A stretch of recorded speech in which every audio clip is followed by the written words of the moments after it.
Assalamu alaikum friends, welcome to lecture 3 of AAA, that is laws and regulation. This is the last lecture under regulatory environment before we go to section B.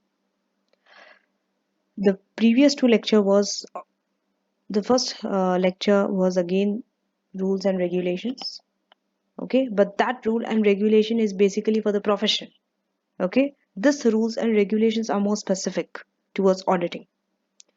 Then second, we went through the money laundering, and now the third and the last under regulatory environment, that is laws and regulations. We don't have any question in the past paper from this area, but you still need to know this laws and regulations to sometimes write it as a part of an answer. Okay, so what are we going to focus here are what are the responsibilities of the management, what are the responsibilities of the auditor, audit procedures to identify where you have not complied with the standard. Then how do you investigate for non-compliance? If non-compliance has been identified, what are the audit procedures? And how do you communicate and report this non-compliance? And finally, engagement withdrawal. Okay, that is the last step, but so let us introduce you to the lecture. That is non-compliance. What is non-compliance? Because this is lecture is everything about non-compliance. When you're not complying with the rules and regulations, what are the consequences, how to deal with it, whom to report, what are the responsibilities of each party. Non-compliance means either you have omitted through act of omission or through commission. It could be intentional, it could be unintentional. Okay, you are going against the laws or regulations, you're not complying with it. That is the meaning of non-compliance. Okay, now why non-compliance is so important, why we have to know these rules and regulations for the auditor? Because when you're not complying with laws and regulations, it can lead to material misstatement of your liabilities or assets. That means materially misstated. For example, you have not recorded material liabilities because you have not complied. Because of your non-compliance, you have not recorded liabilities, whereas according to the standard, you have to recognize the liability. Or your contingent liabilities are not disclosed, whereas it should be disclosed according to IS 37. Or if they lead to going concern issues, you're having going concern issues, you will not be able to survive 12 months, you know, but still you are recognizing your financial statement as a going concern on a going concern basis. All this is affecting your financial statements. So anything which affects your financial statements, if auditor has to go and audit it, will affect the auditor also. It will affect their job, it will affect their work, quality of their work. That's why this non-compliance is very important and you need to deal with it. So for that, when you're non-complying, what are the responsibilities of the management and what are the responsibilities of the auditor? First, you need to be very clear on this, because otherwise it's very easy that when someone is not complying, the duty comes on the auditor. Blame comes upon the auditor. The auditor is responsible. Auditor knows about this. Still, they are giving unqualified opinion. No. There are certain responsibilities of the management also. First, let's start with the responsibility of the management, because anything inside the organization, first we need to know their responsibilities before we go to the auditor. What are the responsibilities of the management? Their foremost responsibility is what? They have duty to oversight. Okay, they are the one who are going to oversight. That means look after whether the entity is going in line with the laws and regulations. Are they complying with laws and regulation? Company will see this. The manager's responsibility. It is the manager's responsibility, not the auditors, to check whether the entity's operations are conducted in accordance with the rules and regulations. Not just the management, also those who are charged with the governance. Even their responsibility is to check.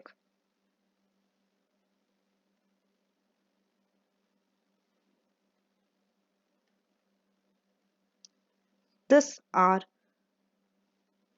more specific responsibilities we have. Okay, that was the most important, that they check. So the management, they monitor. Okay, how do? You have to monitor the legal requirements. You have to be up to date. The management of the company needs to be up to date with any legal requirements. What are the legal requirements? And you have to ensure that operating procedures are designed in such a way that you are meeting the requirements. Second, you have to have strong internal control. Third, you develop, publicize, and follow a code of conduct. These are the responsibilities of the management. They have to follow this. They have to develop this code of conduct. Also, your employees, make sure that they are trained. They understand the code of conduct. You have to monitor the compliance with the code of conduct. Okay, and you have to make sure that you discipline the employees who are not conducting, who are not uh, complying with the code of conduct. Engaging legal advisors. If you need any issue, if you came across any issue, make sure that you take the help of legal advisor. And maintain a register of significant laws and regulations. Some laws and regulations for your company might be very significant. Make sure that you register them and make a tick mark that this one you are complying with, this one you are not complying with, and why. So these are some responsibilities of the management. Now we are coming to the auditor. Okay, before we come to the auditor, okay, in larger entities, these policies and procedures, the list that I've just shown you, they can be supplemented by assigning the responsibility. So this responsibility can sometimes go from the management to other parties. Management can give them to other parties. For example, an internal audit function, internal auditor. Second, audit committee. Third, compliance function. Okay. So now we are moving towards the responsibilities of the auditor. Remember, auditor's responsibility is only to give reasonable assurance that financial statements are free from material misstatement, whether that material misstatement is from fraud or error. Only reasonable assurance, not 100% guarantee.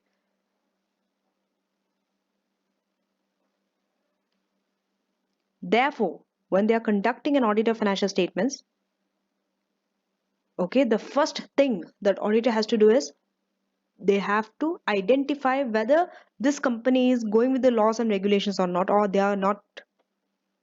So for that, auditors have to do certain audit procedures because this will have a material impact on the financial statement. See, before you audit the financial statement, you have to see whether it is complying with laws and regulation first.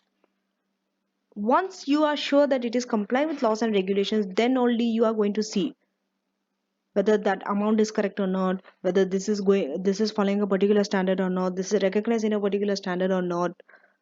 That comes later, but first laws and regulation. Because if it is not compliant with the laws and regulation, there is no use of you going in detail and doing detailed testing and all on your sales, on your expenses, on your assets, on your liabilities. No use, because that amount itself will be wrong if you're not complying with laws and regulations. First, make sure you're complying with laws and regulations. It reduces the audit risk.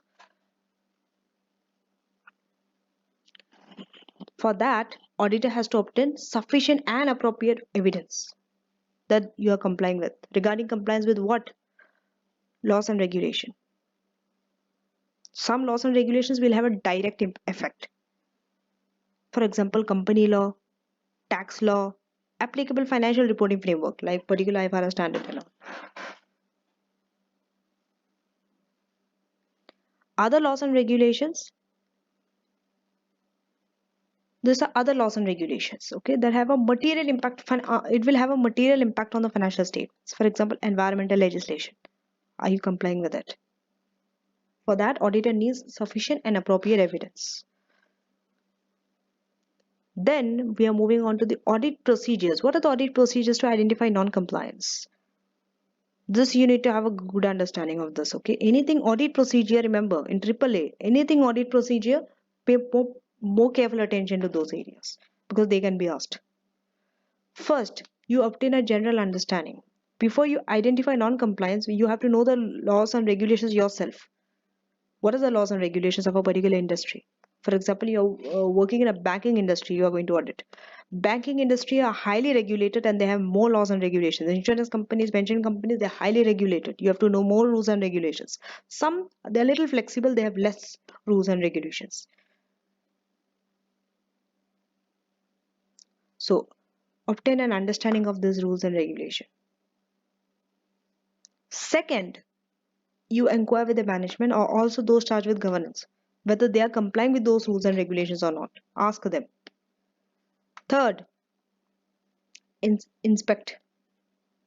Go and inspect, go and sit with the regulatory authority and check whether they are actually complying with the rules and regulations or not. Fourth, remaining alert. You remain alert yourself that there's a possibility that other audit procedures needs to be applied sometimes. May bring other audit procedures might be needed that could make you know that a non-compliance is there. Maybe sometimes when you do a certain audit procedures, through that you will not understand. For example, you have a good understanding of rules and regulations. You ask the management, they said okay, they are complying. You inspected with the regulatory authority, they are also saying yes, it is compliant. But sometimes you still need to remain alert, the auditor, that still there could be chances that they are not complying. So you do more audit procedures. Then finally you obtain a written representation from the directors. What is that representation? There, director have to write. They have to say that whatever event has occurred, material event especially, and has been disclosed to the auditor. Okay.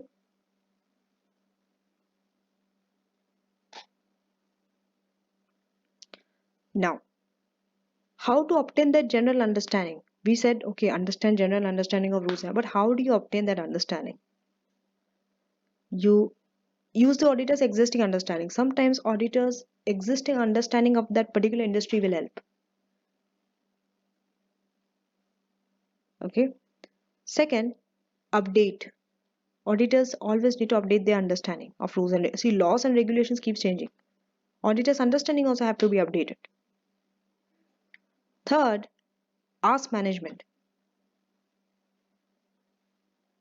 whether they know certain rules and regulations that can have a major impact on the operation.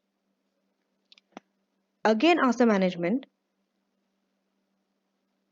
okay, concerning the entity's policies and procedure. What is the entity's policies and procedures regarding the complying with rules and regulations? What are their policies and procedure?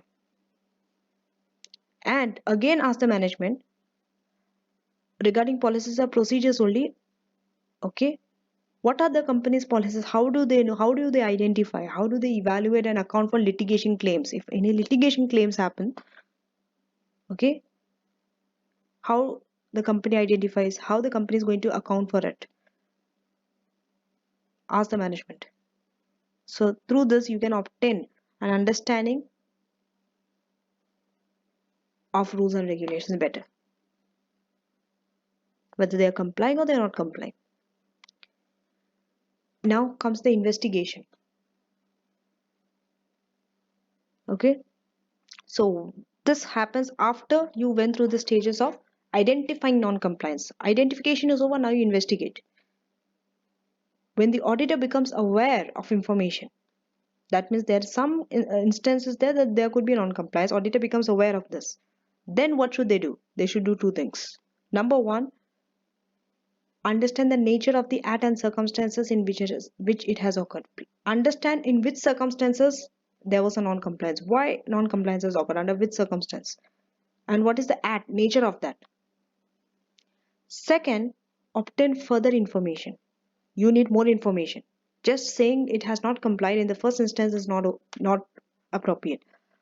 Get more information to evaluate what is the possible effect on the financial statements. Every non-compliance will have some effect on the financial statements. That effect you have to evaluate. For that you need more information. Okay, these are the two things. Now, once non-compliance is identified, once you have investigated also, that means you have got the further information. Now what's next? Audit procedure. Now you apply your audit procedure. Now you are very sure non-compliance has happened. So what are the audit procedure? Inquire. Inquire of management of the penalties to be imposed. Ask the management what are the penalties.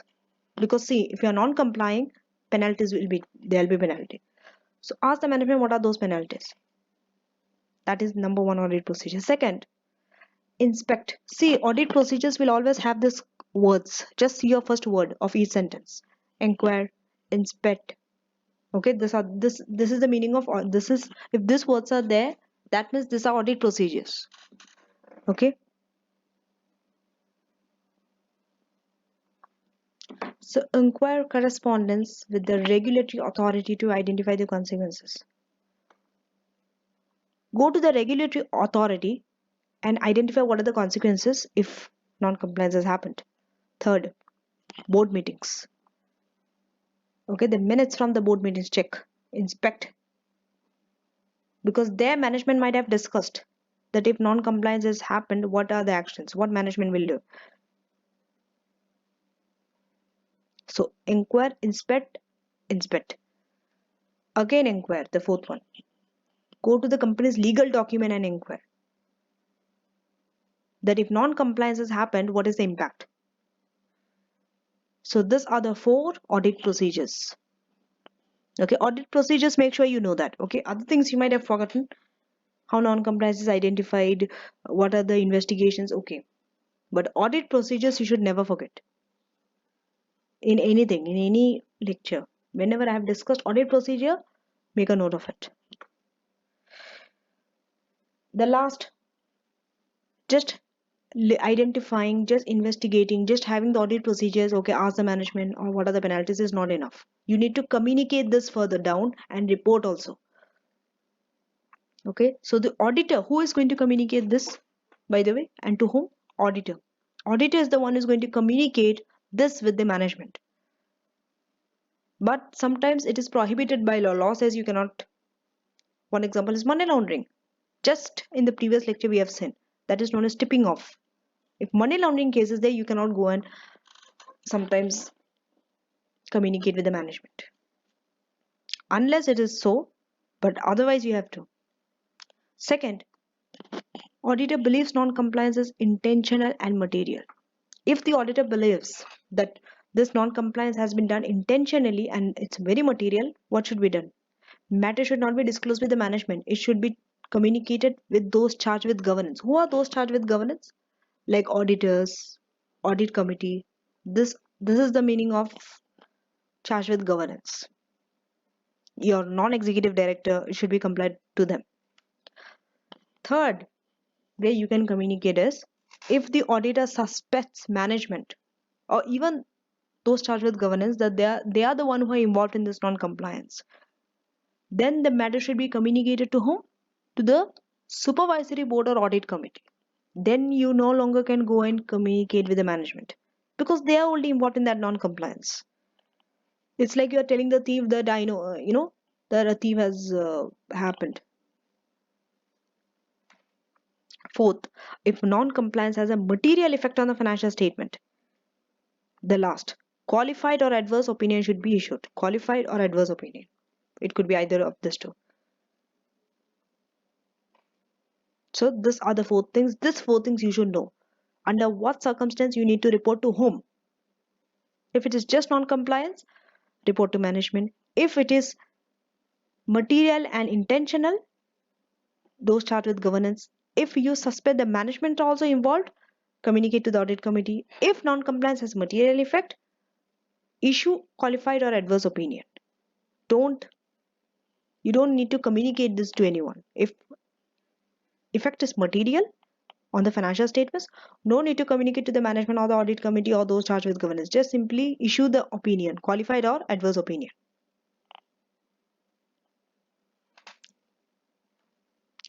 The auditor should also consider whether they have any legal, regulatory or ethical responsibility to report non-compliance to third parties. Sometimes auditor needs to disclose to the other parties, third parties also.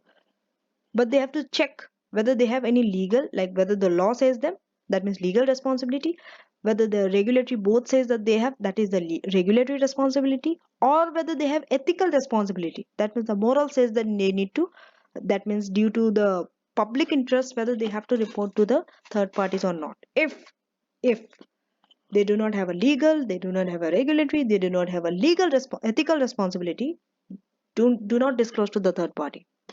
But if they have, then yes. Then final step is engagement withdrawal. That means auditor resigns, but not anytime they want and not in every circumstances. When do they resign? Only if management or those charged with governance, they are not taking any action. Auditor is telling that you have not complied, you need to comply with rules and regulations, and they are not listening to it. Management is simply not listening. They are not taking any action. Or they being not complying raises doubt about integrity. That means now you are questioning the integrity of the management. You are thinking whether this management is honest or not, or are they dealing with any kind of fraud or any illegal activity or anything like that. That's why not complying. So if anything as such comes which creates a doubt, then also you can withdraw. It's the safe side. But remember, withdrawing from an engagement, it cannot be used as a substitute for complying with other responsibilities in relation to reporting. Or just because you have decided in your mind that you are going to withdraw from this engagement does not mean that you should not report it. You should not report the non-compliance to anyone else. You should. The auditor should report it. Okay? If there's a responsibility to report to the entity, auditor must do so. Whether you withdraw or not does not matter. You still have to report. They cannot resign to avoid having to make that. You cannot, just because you are saying you are going to resign does not mean you cannot avoid to make that report. You still have to make that report and resign. Even if you have resigned, you still have to make a report that this company has not complied with certain rules and regulations. But that's the last step. You first talk, you first communicate. First comes all the other standard steps. You communicate with the management. You first identify. Then you do further investigation. Then you do the audit procedure. Then you communicate. After that also they don't listen, then you finally withdraw. This is the last step. Okay. Ethical requirements may require a predecessor auditor. See, according to ethics, what does it say?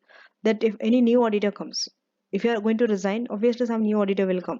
You need to give that auditor that information, that new auditor, that this company has not complied with the rules and regulations. Okay. Now let us summarize what we have discussed. Okay. So management's responsibility is to see whether the company is complying with the rules and regulations. On the other hand, auditor comes and checks. They give a reasonable assurance that they have complied with rules and regulations or not. So auditor's responsibility is for detecting material misstatement due to non-compliance. If non-compliance has happened, what is the material misstatement? That is the auditor's responsibility to detect that. Then we went through procedures to identify non-compliance. Procedures to investigate. After non-compliance has happened, you investigate, ask more questions. Third, you report. You do not sit. You report the non-compliance to the management or TCWG. What is TCWG? Those charged with governance or third parties, if rule says so, if required. If nothing happens after reporting also, withdraw. Simply withdraw. So that's it for this lecture. This is a very short lecture and we don't have any question on this. Even in the past paper, you will see Revision Kit does not have a question on this. So you just need to know the audit procedures and whom to communicate if non-compliance has happened. So that's it for this lecture and see you in the next lecture.